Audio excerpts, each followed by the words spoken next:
The workshop was filled with the sound of tapping hammers, the scraping of wood, and the soft crackle of a tiny fire burning in the corner. But inside this humble little room, a miracle was about to awaken. Geppetto, an old carpenter with gentle eyes and calloused hands, carefully brushed wood shavings from the floor. His latest creation lay on the workbench, a wooden puppet with a face carved so delicately it almost seemed alive. His name, Geppetto had already decided, would be Pinocchio. As the old man tied the final thread of the puppet's bright red jacket, he whispered, almost to himself, "If only you were a real boy, someone to keep me company when the nights grow too quiet." His voice cracked with both longing and love. And then, something strange happened. The puppet blinked. Geppetto gasped, stepping back as the wooden figure slowly sat upright. His eyes, painted dark and wide, sparkled like real ones. A wooden smile spread across his lips. "Papa," Pinocchio's voice rang clear, sharp, and curious, as though he'd been waiting for this moment all along. Geppetto's heart nearly stopped with joy. He scooped the puppet into his arms, tears spilling down his weathered cheeks. "My boy," he whispered, holding him tight. "My dear, dear boy." It was the beginning of an adventure neither of them could have imagined. Pinocchio was no ordinary child. His legs creaked when he walked, his laughter echoed like a hollow drum, and when he grew excited, sawdust sometimes puffed out from the joints in his arms. Yet Geppetto treated him no differently from any real child. He fed him warm soup, taught him letters and numbers, and told him bedtime stories that stretched late into the night. But the world outside Geppetto's workshop was not always as kind. On his very first day out in the village, Pinocchio discovered how cruel children could be. They pointed and laughed as he passed, chanting, "Wooden boy! Wooden boy!" Some tugged on his arms as if he were a toy, while others dared each other to knock on his hollow chest to hear the echo.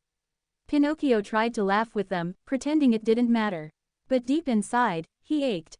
He wanted nothing more than to belong, to be treated not as a puppet but as a real boy with feelings, dreams, and a beating heart. That night, as he sat on his little wooden bed, Pinocchio whispered to the stars outside his window, "I just want to be like them. Please, make me real."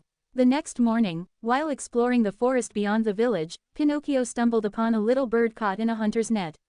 Its tiny wings flapped helplessly, its eyes wide with fear. Pinocchio hurried over, though he wasn't sure what to do. His wooden fingers fumbled with the knots, but finally, the net came loose. The bird shot into the air, circled once above his head, and chirped a sound so sweet it felt almost like gratitude. For the first time, Pinocchio felt proud of being who he was. His wooden hands, clumsy as they might be, had saved a life.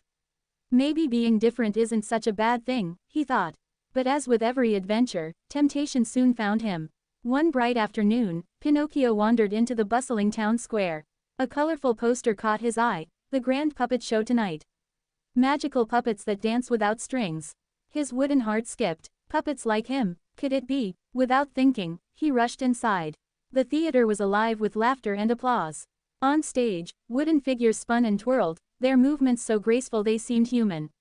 Pinocchio's eyes widened with wonder. He longed to join them. "Ah," a silky voice whispered. "What have we here?" Pinocchio turned to see a tall man in a velvet coat and feathered hat. His smile was wide, but his eyes glinted with something sharp. "A puppet without strings? Why, you'd be the star of my show." Pinocchio's chest swelled. A star. He imagined cheers, applause, children clapping for him, not mocking, not jeering, but celebrating. He didn't hesitate when the man offered his hand. That night, under the glow of lanterns, Pinocchio danced on stage. The crowd roared with delight. Coins rained down like silver raindrops. For the first time, he felt seen. But as the days passed, the velvet-coated man revealed his true nature.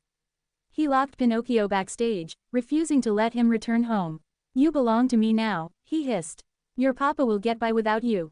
Pinocchio's heart sank. The applause, the cheers, it all felt hollow now. What was fame without Geppetto's warm embrace? One night, as he sat alone in the dark, the little bird he had once rescued fluttered to his window. It chirped, tilting its head as if to say, "Remember who you are." Pinocchio's eyes filled with determination. He used his wooden fingers to pry open the lock, and with the bird guiding him, he slipped away into the night. But freedom came at a price. The journey back to Geppetto's home was long and perilous. Pinocchio wandered through forests and fields, hungry and tired. He faced storms that rattled his wooden frame and rivers that nearly swept him away. At one point, he stumbled upon a group of children trapped in the mud near the riverbank.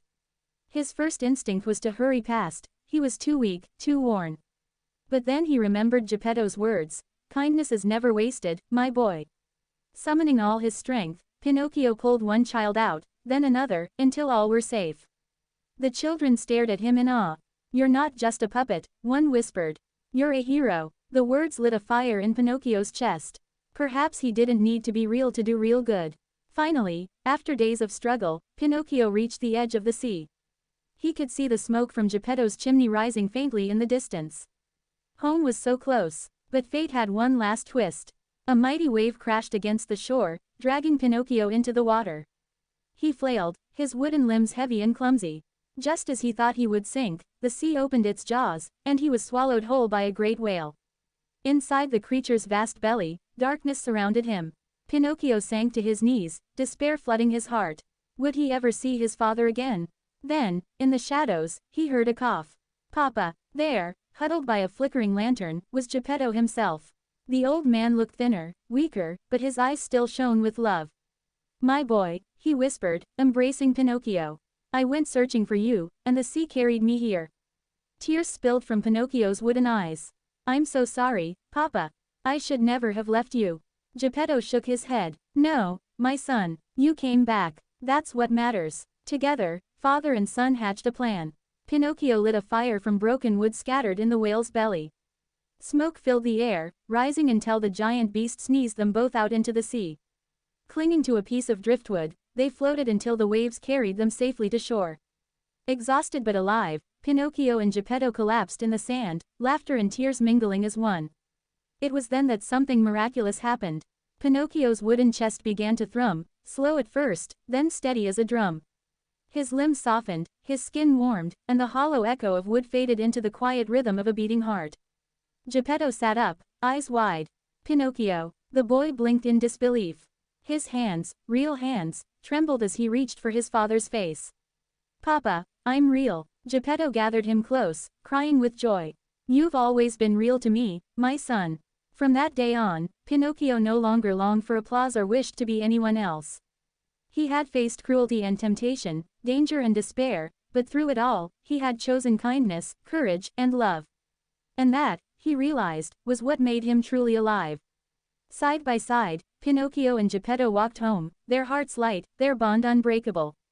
And as the stars twinkled above them, Pinocchio smiled, knowing the greatest adventure was just beginning.